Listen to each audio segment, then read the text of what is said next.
Hi everyone, this is Susan Knowles with Stand for Truth Radio, and this is a segment I do called Knowles on the News. Today is Tuesday, January the 19th, 2016. First up in news today, the RNC has made its decision on who it will allow to moderate its February the 25th GOP presidential debate in Houston at a location that has yet not been decided. As you may recall, in October of last year, NBC did such a horrible job in its debate with the GOP that the RNC decided they needed to find somebody else and quick to moderate that February debate. Now, the Blaze.com had wanted to be the one to secure that position, but apparently the RNC went with CNN, who had previously conducted one of the GOP debates and did very well. So we'll be looking forward to that final debate on February the 25th. Also, in other news, I think in this economy, everyone is feeling the pinch, and even people that you wouldn't even think about are feeling the economic pinch. ISIS has had to slash its fighters' salary by 50%. Now, if you're like me, I didn't know that ISIS fighters had a salary, but apparently they do. They make between $400 to $1,200 a month, $50 for a wife, and $25 for their child. And so, depending on the position, it doesn't really matter, or who you are. According to ISIS, everyone across the board is going to have their salary slashed. I wonder if that means that there will be less people jumping on the bandwagon from America and elsewhere to become ISIS fighters.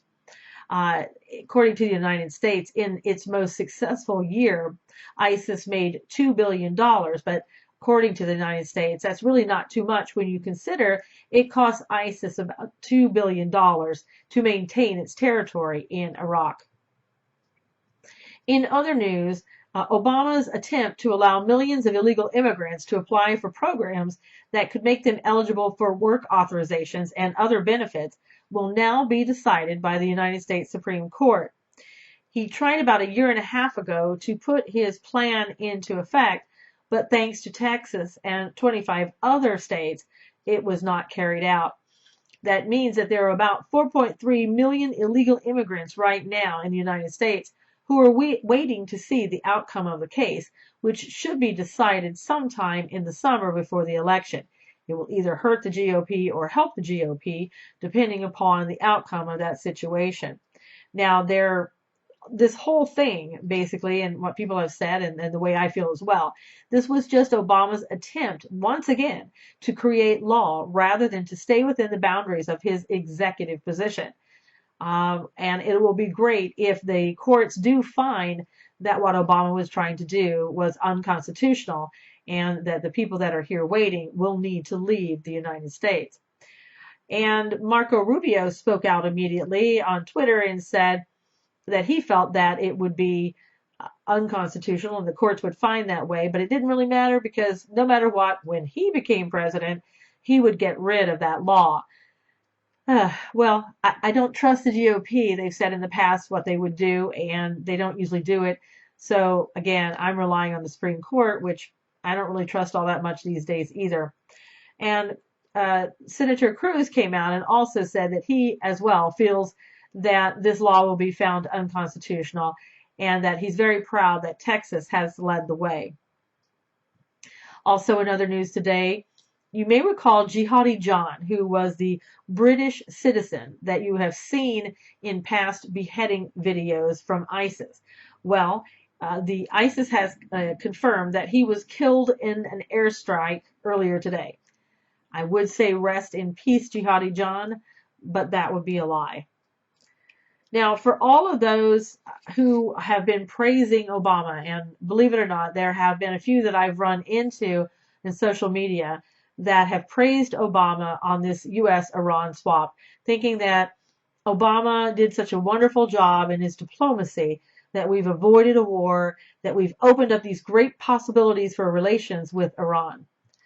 I know it makes your head spin, but bear with me here. I wrote an article for The Blaze that talks about the diplomacy and how this is just Obama's attempt at trying to find a presidential legacy, and how horrible that all of this, the nuclear deal and including this U.S.-Iran swap, has been for America.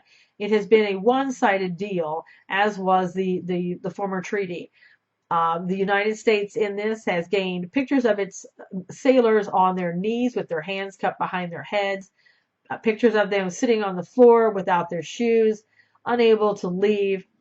We have swapped our innocent hostages for their criminals here in the United States that have been convicted and those pending charges.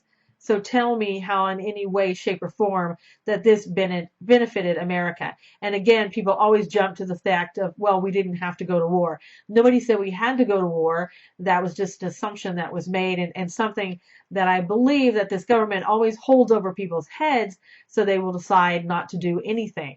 That's been our policy now for about 7 years. Also, here's what else we gained. We know from one of the hostages that was released, Amir Hekmati. He said that during his time as a hostage, he tried to keep his head down and that he endured treatment, some of which was very inhumane and unjust. Furthermore, we're finding out today that there are missing SIM cards from 2 handheld satellite phones that were on the vessels that the sailors were on, and somehow they didn't get returned when the sailors were returned. Iran has them.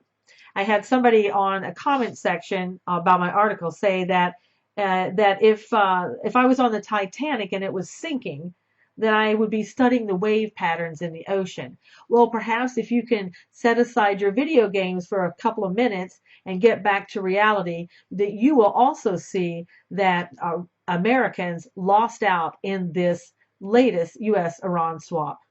Until next time, I'm Susan Knowles with Knowles on the News. Take care.